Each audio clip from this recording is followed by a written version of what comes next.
नमस्कार, मैं डॉक्टर जय कुमार मिश्रा इस समय लखनऊ में हूँ और हमारे साथ में आध्यात्म के आचार्य बैठे हैं पास में आप देख रहे हैं।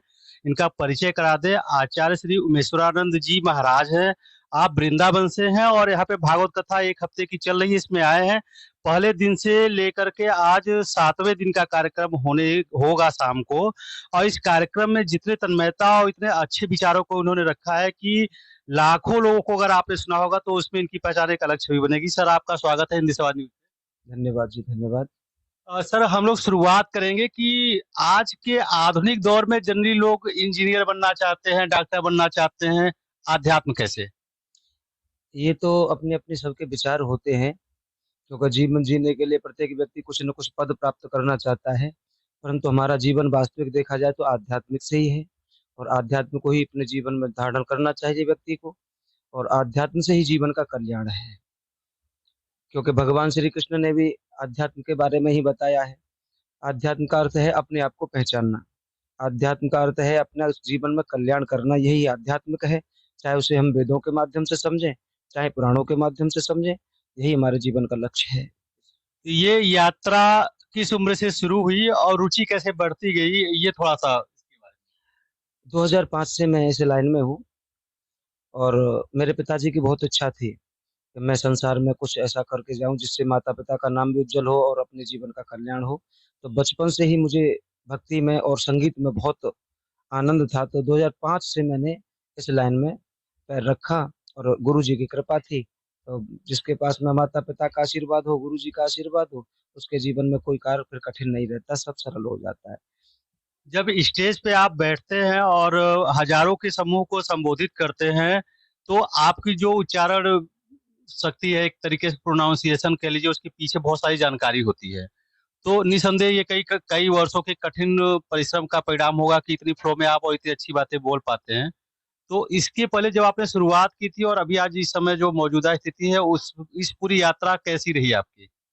बहुत अच्छी रही, आप तो सब जानते ही हैं कि जब व्यक्ति किसी कार्य को प्रारंभ करता है, तो व्यक्ति के जीवन में बहुत सारी कठिनाई भी आती हैं और जो पहले बचपन में होता है, वो फिर जवानी में नहीं होता। जैसे शुरुआत में उतना ज्ञान नहीं होता व्यक्ति को, परंतु धीरे-धीरे करत-करत अभ्यास के जड़ मत होत सुजान। सूत्री आवत जाव से सिर पर पड़त निशान। तो जैसे सिर पर निशान पड़ जाता है निरंतरता से, वैसे ही नित्य के गाढ़े अभ्यास की वजह से हम किसी भी कार्य में सक्सेस होते चले जाते हैं, अपनी वाणी भी पवित्र होती चली जाती है। ये सब ठाकुर जी की कृपा है। मेरा कुछ ऐसा ज़्यादा वो नहीं, परंतु गुरु सानिध्य में रहने के बाद और माता-पिता के आशीर्वाद से सब अच्छा हुआ। 18 वर्षों की लगभग यात्रा रही है आपकी और अभी तक कितने कार्यक्रमों को संबोधित कर चुके हैं? ऐसा तो मैंने कभी गिनती नहीं की, परंतु हाँ, इतना ज़रूर है कि बहुत सारे कार्यक्रम हो गए, 500 से भी ज़्यादा कार्यक्रम मैंने अटेंड किए हैं और बड़ी-बड़ी स्टेजों पर जैसे कर्नाटक है, महाराष्ट्र है, गुजरात है, एमपी है, राजस्थान है, पंजाब है, हरियाणा है, सारे प्रांतों में मेरे अच्छे कार्यक्रम होते रहते हैं और आज आपके यहाँ लखनऊ में भी कार्यक्रम हो ही रहा है। कोई ऐसा कार्यक्रम जहाँ की एक विशेष यादें जुड़ी हो किसी जगह की, हाँ मुझे मतलब 500 कार्यक्रम करता है आदमी, कुछ खास होता है किसी कार्यक्रम, कोई ऐसी घटना या कोई ऐसी बात या कोई ऐसे लोग मिले हों या उस कार्यक्रम की ही अपनी एक ऐसी चीज रही हो जो आपके दिमाग में बैठ गई, नहीं, ये हमारे उसमें बहुत अच्छा था। हाँ, ऐसा तो बहुत जगह पे होता रहता है, क्योंकि सबसे बड़ा मैं तो सौभाग्य बड़ा कार्यक्रम उसी को समझता हूँ जहाँ संत समागम हो। तो हमारे कार्यक्रम में दाऊजी मंदिर में बहुत बड़ा कार्यक्रम हुआ था, 2019 मार्च में 9 मार्च से हुआ था। उसमें जगत गुरु शंकराचार्य निश्चलानंद जी आए थे, उनका सानिध्य प्राप्त हुआ। उसमें कृष्ण ठाकुर जी आए थे जो वृंदावन के श्रेष्ठ कथा प्रवक्ता हैं और भी अन्य साधु महात्मा आए थे। तो वो मुझे जीवन पर्यंत याद रहेगी, ठाकुर जी के मंदिर में श्रीमद् भागवत करने का मुझे अवसर प्राप्त हुआ। आपकी अगर स्पेशलाइजेशन की बात की जाए तो श्रीमद् भागवत गीता है। हाँ, गीता जी, भागवत जी और राम कथा। और इसके अलावा संगीत में क्या क्या चीजें आप कर लेते हैं? संगीत में जैसे बांसुरी है, गायन है, हारमोनियम है, तबला है, ढोलक है, शहनाई है, ये सारी चीज़ों का मुझे बहुत शौक है। यानी विशेषज्ञ हैं। हाँ, विशेषज्ञ कहो या कुछ भी कहो, वो सब कुछ है मेरे पास। गुरु जी, थोड़ा अब आध्यात्म की बात हो जाए। जीवन जब शुरू होता है उसी समय निश्चित हो जाता है कि मृत्यु तय है। इस बीच की अवधि में अगर बात की जाए तो बहुत सारे लोग अपने दिमाग से प्रेरित होकर करते हैं, लेकिन जब कृष्ण जी कहते हैं कि होता वही है जो मैं चाहता हूँ, करते आप हैं, होता वही है जो मैं चाहता हूँ। तो ये लोगों से अपराध और गलतियां क्यों होती हैं? इसमें एक अलग बात है, क्योंकि भगवान ने जो निर्देश दिया है कि जो मैं चाहता हूँ वही होता है। कोई भी पिता अपने पुत्र के लिए या पुत्री के लिए गलत डायरेक्शन नहीं दे सकता। करते तो परमात्मा ही है, परंतु उसमें मन का जो विषय है, वो मन हमारा स्वयं का है। और मन हमारे अधीन जब रहता है तो ही हम ठीक प्रकार से जीवन को जी पाते हैं। जब हमारे मन काबू में नहीं रहता तो ही हम गलत करते हैं। भगवान की बिना इच्छा के पत्ता तक नहीं हिलता संसार में, तो फिर हम कैसे कार्य करेंगे? परंतु कुछ कार्यों को करने के लिए हम स्वयं स्वतंत्र हैं, और भगवान ने हमें स्वतंत्र करके रखा है। इसलिए स्वतंत्र जीवन में भी हमें ये समझना चाहिए कि परमात्मा की ही अपेक्षा है, परमात्मा की ही कृपा है। और जब परमात्मा कृपा करते तो ही सारे काम होते। परंतु फिर भी अपने मन से हम बहुत सारे कामों को करते हैं जो गलत भी हो जाते हैं और सही भी हो जाते हैं। आपने बात की कि मन को नियंत्रित करना या मन के अधीन अगर होके जो काम करता है, दो बातें हो गई। तो मन को नियंत्रित कैसे किया जाए कि सही विचारधारा सही डायरेक्शन में आगे बढ़े? ये तो मन का जो डायरेक्शन है, भगवान श्री कृष्ण कहते हैं गीता में कि इस मन को अगर व्यक्ति काबू में करना चाहेगा तो उसके लिए गाढ़ा अभ्यास चाहिए और निरंतरता से उसे ध्यान करना चाहिए। मन एक दिन में किसी का कभी बस में नहीं होता या काबू में नहीं होता, क्योंकि मन चंचल है। असंशयम महाबाहो मनो दुर्निग्रहम चलम अभ्यास तो कौनते वैराग्य च गृह्यते। निरंतरता के अभ्यास से ही वैराग्य की तरफ बढ़ता है, यानी कल्याण की तरफ बढ़ता है। जिसका स्वभाव ही चंचल है वो चंचल ही रहेगा, परंतु हमें उसकी दशा मोड़नी है बस। मन को नियंत्रित किया जा सकता है। जैसे आदमी के जीवन में बहुत सारी समस्याएं हैं, और आधुनिकता यानी एक तरीके से अगर आधुनिकता की बात करें या कलयुग के बढ़ने की हम बात करें, जिस तरीके से कलयुग बढ़ रहा है, भेदभाव विचार में परिवर्तन होता जा रहा है। लोग क्षणिक लाभ के लिए बहुत सारी अव्यवहारिक या ऐसी अनुचित बातों और को करने से भी सहम नहीं रहे हैं। तो ऐसे में ये आध्यात्म ऐसा क्या मुख्य रोल अदा कर सकता है, या इसको किस तरीके से अपनाया जाए कि जो आपराधिक प्रवृत्तियां बढ़ रही हैं, यहाँ तक कि रिश्तों में बढ़ रही हैं, वो रुक जाए? वो तो केवल सत्संग मार्ग है।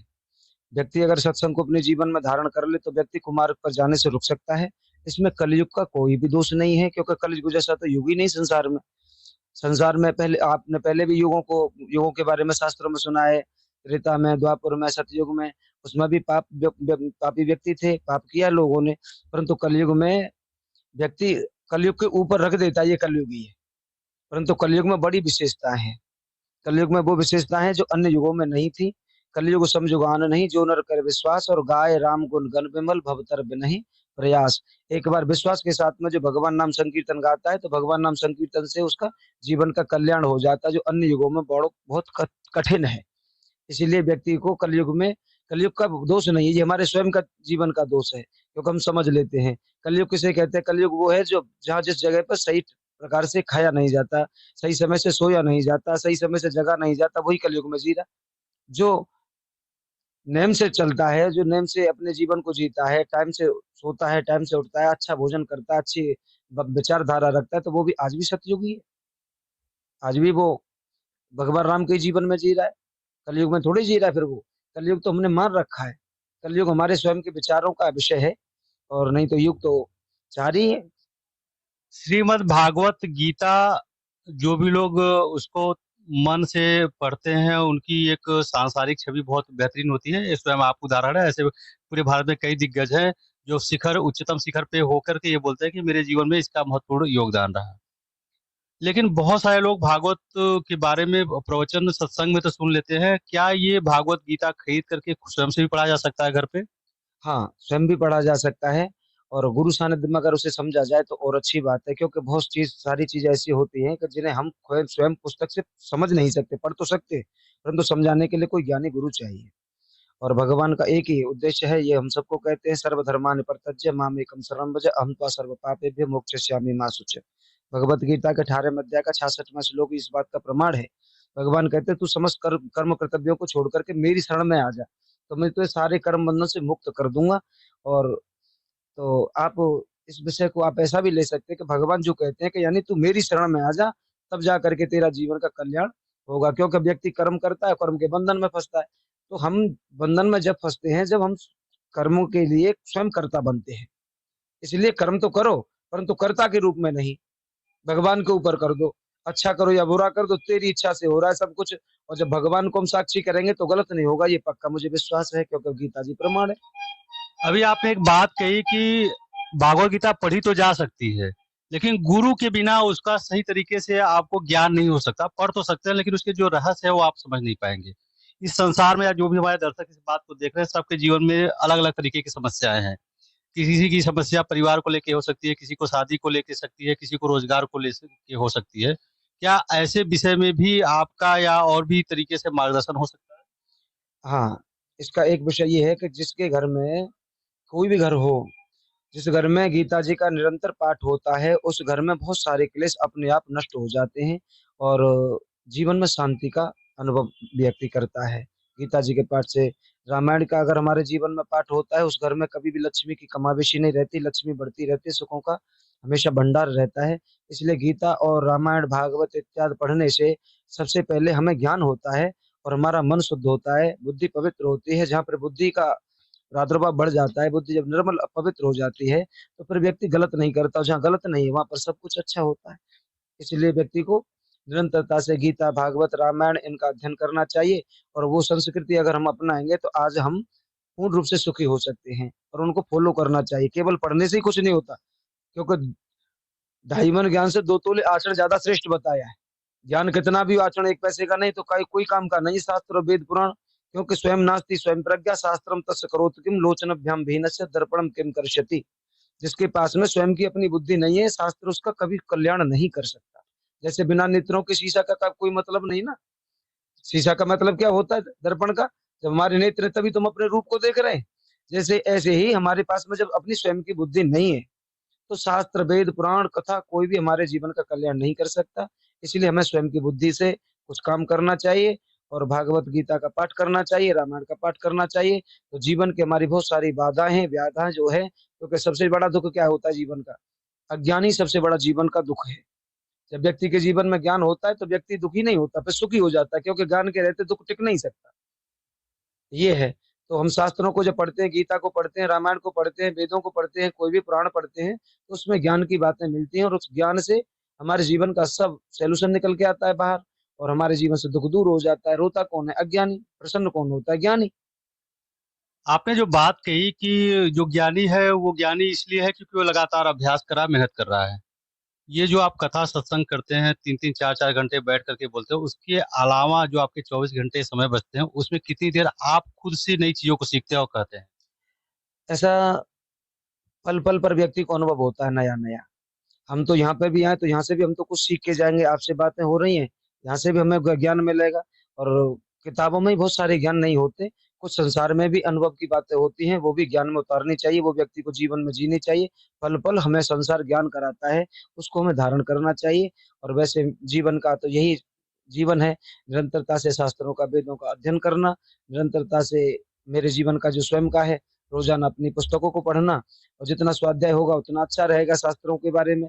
और बाद बाकी जो कम ज्ञान पड़ता है वो संसार से सीख लेना चाहिए, और सबके आशीर्वाद से सब कुछ प्राप्त हो जाता है।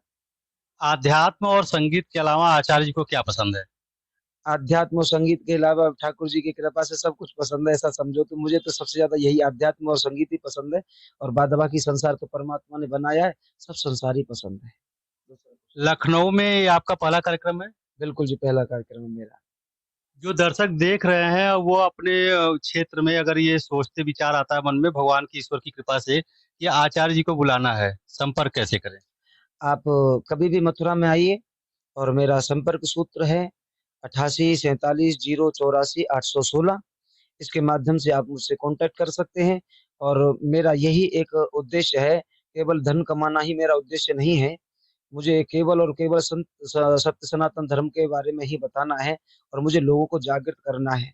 क्योंकि हम एक हिंदू हैं और सनातनवादी हैं, तो सनातन के धर्म को बचाने के लिए हमें राम के मार्ग को अपनाना पड़ेगा, कृष्ण के मार्ग को अपनाना पड़ेगा। यही हमारा प्रयास है कि हम अपनी वाणी से, अपने शरीर से, अपने ज्ञान से, किसी भी करके अपने धर्म को बचाएं, अपने राष्ट्र को बचाएं, और राष्ट्र की सेवा करते रहें। बस मेरा एक यही उद्देश्य है, दूसरा कुछ नहीं। आचार्य जी से संपर्क करने के लिए जो इन्होंने मोबाइल नंबर बताया वो आप स्क्रीन पे भी हमारे देख सकते हैं, स्क्रॉल कर रही है नीचे, और उस पे आप संपर्क करके इनको इनवाइट कर सकते हैं। एक अंतिम प्रश्न सर, क्या भारत को हिंदू राष्ट्र होना चाहिए? बिल्कुल होना चाहिए हिंदू राष्ट्र। और ये मुझे विश्वास है कि हमारे जब तक योगी जी का और मोदी जी का राज्य है, तब तक हमारे भारत में कोई भी कुछ नहीं हो सकता। और हमारा देश ऐसे ही दिनों दिन उन्नति करता रहेगा और मुझे विश्वास है कि एक दिन हिंदू राष्ट्र घोषित जरूर होगा। धन्यवाद sir, thank you so much. Thank you. Radhe Radhe ji. आप देख रहे थे कि किस तरीके से हमने आचार्य श्री उमेश्वरानंद जी महाराज, जो कि वृंदावन मथुरा से हैं और विशेषज्ञ हैं, लाखों लोगों को संबोधित कर चुके हैं और एक ऐसी जन जागृति अभियान लेके चल रहे हैं जिससे हर एक इंसान का, हर एक व्यक्ति का कल्याण किया जा सके। फिलहाल आज के कार्यक्रम में इतना ही। फिर अगले कार्यक्रम में हम मिलेंगे एक नए विषय, नए व्यक्ति विशेष के साथ में। तब तक के लिए धन्यवाद। Thank you so much.